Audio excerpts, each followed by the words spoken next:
할렐루야. 오늘도 각자의 삶의 자리에서 참된 예배자로 주님 앞에 나오신 모든 성도님들을 예수님의 이름으로 축복합니다. 오늘 우리가 함께 읽을 말씀은 누가복음 12장 49절부터 59절까지의 말씀입니다. 내가 불을 땅에 던지러 왔노니 이 불이 이미 붙었으면 내가 무엇을 원하리요?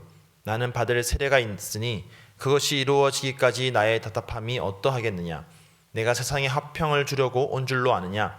내가 너희에게 이르노니 아니라 도리어 분쟁하게 하려 함이로라. 이후부터 한 집에 5사람이 있어 분쟁하되 셋이 둘과 둘이 셋과 하리니 아버지가 아들과 아들이 아버지와 어머니가 딸과 딸이 어머니와 시어머니가 며느리와 며느리가 시어머니와 분쟁하리라 하시니라. 또 무리에게 이르시되 너희가 구름이 서쪽에서 있는 것을 보면 곧 말하기를 소나기가 오리라 하나니 과연 그러하고 남풍이 부는 것을 보면 말하기를 심히 더우리라 하나니 과연 그러하니라. 외식하는 자여 너희가 천지의 기상은 분간할 줄 알면서 어찌 이 시대는 분간하지 못하느냐? 또 어찌하여 옳은 것을 스스로 판단하지 아니하느냐? 내가 너를 고발하는 자와 함께 법관에게 갈 때에 길에서 화해하기를 힘쓰라. 그가 너를 재판장에게 끌어가고 재판장이 너를 옥졸에게 넘겨주어 옥졸이 옥에 가둘까 염려하라. 내게 이르노니 한 푼이라도 남김이 없이 갚지 아니하고서는 결코 거기서 나오지 못하리라 하시니라. 아멘. 말씀을 위해서 함께 기도하겠습니다. 사랑의 주님 감사합니다. 오늘도 말씀으로 우리를 인도하신 주님, 그 주님 앞에 우리의 마음을 다하여 나아갈 때에 그 사랑의 음성이 우리 가운데 들려지게 하여 주시고 우리의 굳은 마음이 부드러운 마음이 되어서 그 말씀을 온전히 새기고 이 하루를 또 우리의 삶의 평생을 살아가게 하여 주시옵소서. 감사드리며 예수님의 이름으로 기도드립니다. 아멘. 어제 새벽 예배 때 함께 보았던 본문을 이야기하면서 이 누가복음 12장에서 예수님께서 청중을 명확하게 구분하여서 말씀하고 있다는 것을 이야기하였습니다. 이 순서로 보면 제자, 무리, 또 제자, 무리, 이 순서로 예수님께서 말씀하고 계십니다.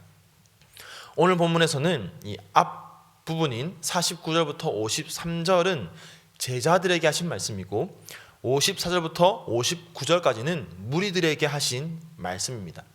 먼저 무리들에게 하신 말씀을 보면 54절에서 또 무리에게 이르시되 라고 하면서 무리들을 향한 말씀을 시작하십니다. 예수님을 따르는 무리라면, 성도라면 모두가 갖추어야 할 일이 있는데 그것이 뭐냐면 바로 시대를 분별하는 일입니다. 이것은 곧 옳은 것과 잘못된 것을 판단하고 분별할 줄 아는 것입니다. 그런데 시대를 분별하고 또 옳은 것을 판단하는 이 일은 사실 그렇게 어려운 일이 아닙니다. 일기를 예측하는 것만큼이나 쉬운 일이라고 오늘 예수님은 말씀하십니다. 물론 지금이야 전문적인 지식 또 놀라운 이 관측 기술을 통해서 일기예보를 만들어내고 있습니다. 그래서 우리가 지난주에도 참 많은 눈이 내렸는데 이미 다 알고 있었습니다. 많은 눈이 내릴 거라는 것을 전문적인 이 관측 기술을 통하여서 이미 다 예보를 하고 알고 있죠. 그런데 지금 여기서 말하는 것은 그런 것을 말하는 것이 아닙니다. 마치 구름이 서쪽에서 오면 소나기가 올 것을 알고 남풍이 불면 더울 것을 예상하는 것과 같다라는 것입니다.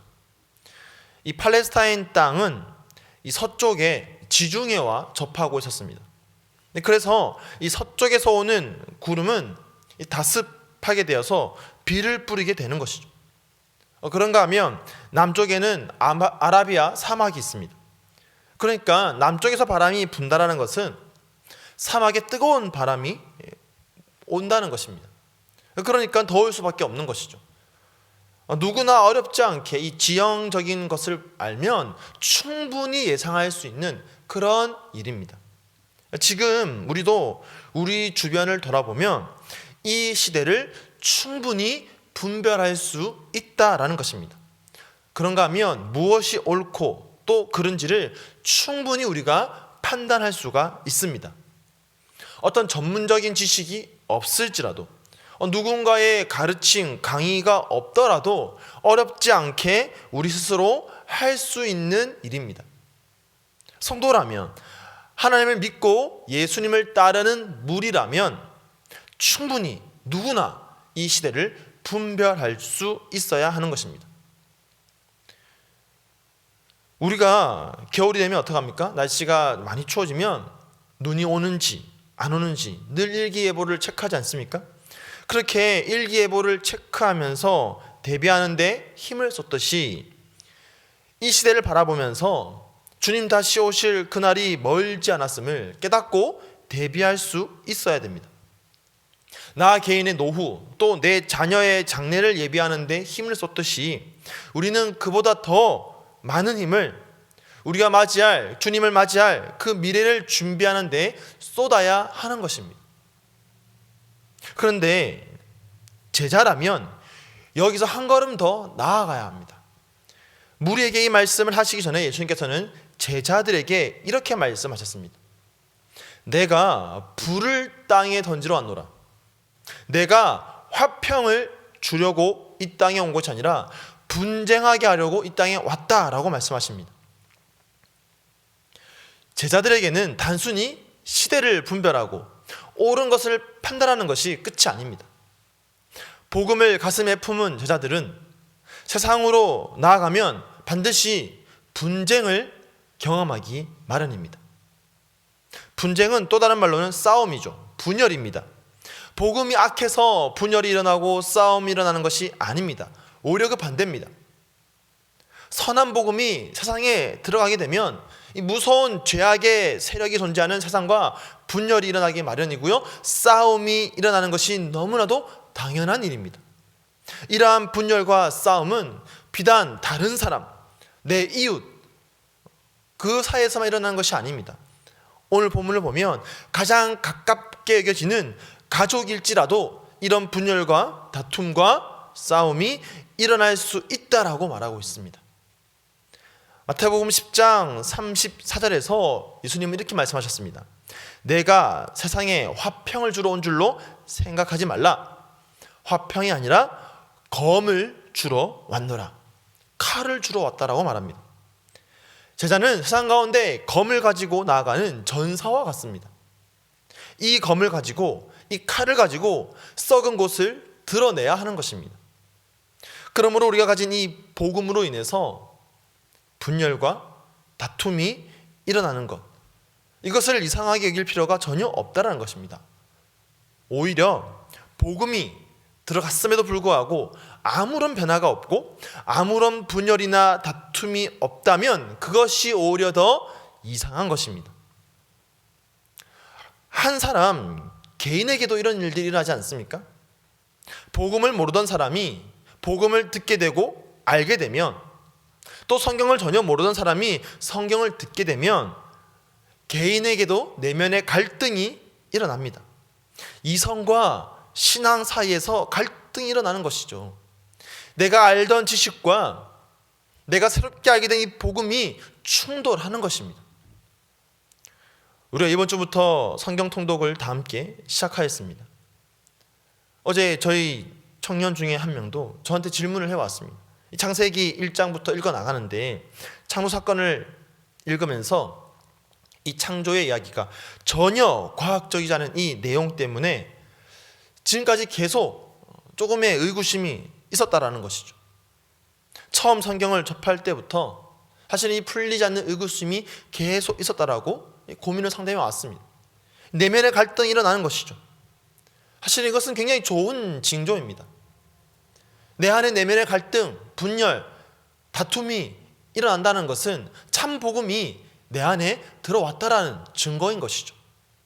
하물며 한 사람 개인도 그런데 전혀 다른 사람들과의 관계 속에서는 어떠하겠습니까?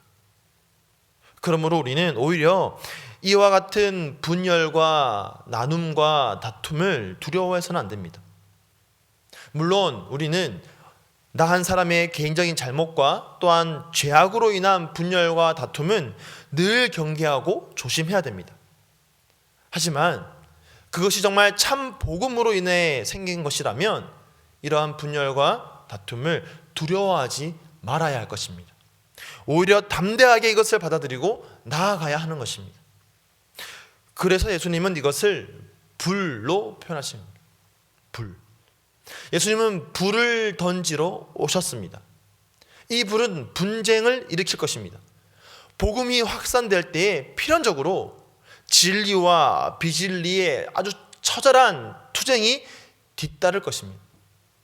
예수님께서 오심으로 인하여서 이 진리와 비진리 사이의 투쟁은 더욱더 심화되었습니다. 사단이 지배하고 있던 어둠의 세상 주관자들과 하늘에 있는 악의 영들이 다스리던 세상에 예수님께서 오심으로 인해서 이제 불의한 세력과 의의 세력 사이에 대립과 갈등과 전쟁은 더 심해지고 본격화된 것이죠. 이러한 영적인 대립과 갈등은 이 땅 가운데에 하나님의 나라가 확장되어 나가기 위해서는 필연적인 것입니다.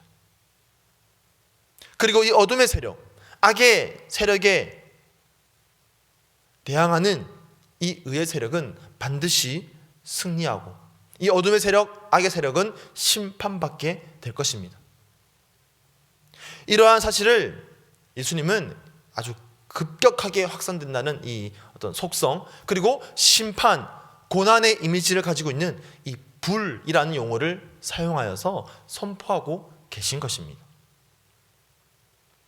물론 다툼, 갈등, 전쟁은 필연적으로 고통, 고난, 핍박, 상처를 주기 마련입니다. 영적 전쟁도 마찬가지입니다. 우리가 진정한 하나님 나라의 백성이라면 믿음으로 인해서 세상에서 고난과 핍박 받는 것 당연하게 여겨야 할 줄로 믿습니다. 그리고 우리가 또 알아야 할 분명한 사실은 이 영적 전쟁에서의 최후 승리는 누구냐? 바로 하나님 나라의 백성들에게 주어질 것이라는 것입니다. 어둠이 빛을 이기지 못하듯이 불의의 세력은 결코 의의 세력을 이기지 못합니다. 우리 예수님 말씀하셨습니다. 이것을 너희에게 이르는 것은 너희로 내 안에서 평안을 누리게 하려 함이라. 세상에서는 너희가 환난을 당하나 담대하라. 내가 세상을 이기었노라. 아멘. 우리가 비록 세상 속에서는 복음으로 인해서 영적 전쟁을 치르고 그 과정 가운데 환난을 당할지라도 주님 안에서는 참 평강을 누리게 된다는 사실을 반드시 기억하시기 바랍니다. 시대를 분별하고 또 옳은 것을 판단하여서 불의에 대하여 진리의 복음으로 대항하며 나아갈 때에 불의와 비진리에 우리가 타협하면서 얻는 그런 일시적이고 거짓된 그런 평안이 아니라 불의와 이 비진리와 부단하게 투쟁하면서 이루게 되는, 또 얻게 되는 주님 안에서의 참 평안이 예수 그리스도를 따르는 제자들 가운데 있을 것입니다. 그렇게 주님 안에서 참 복음 가지고 이 시대를 분별하며 대항하며 투쟁하며 살아갈 때에 주님으로부터 거짓된 평안이 아니라 참 평강, 참 평안을 얻고 누리며 살아갈 수 있는 그런 저와 여러분 되기를 예수님의 이름으로 간절히 축복하며 축원드립니다. 아멘. 이 시간 말씀을 기억하면서 함께 기도하겠습니다. 주님, 오늘도 내가 이 시대를 바라보면서 시대를 분별하고 악한 것에 대항하며 참 복음을 가지고 나아갈 수 있는 그런 주님의 제자된 삶을 살게 하여 주시옵소서. 함께 기도하시고요. 또 오늘은 수요일입니다. 우리가 함께 협력하고 또 후원하는 선교사님들을 위하여서, 또 우리 교회가 감당하고 있는 이 선교 사역을 위하여서 함께 기도할 때에 우리 선교사님들이 참 복음 가지고 아직도 복음을 모르고 비진리 가운데에 불의 가운데 있는 자들에게 진리를 전하며 의를 전할 수 있는 그런 온전한 선교의 사역들이 각 사역지마다 부릴 듯 일어나게 해달라고 우리 시간 합심으로 함께 기도하며 나가도록 하겠습니다. 함께 기도하겠습니다.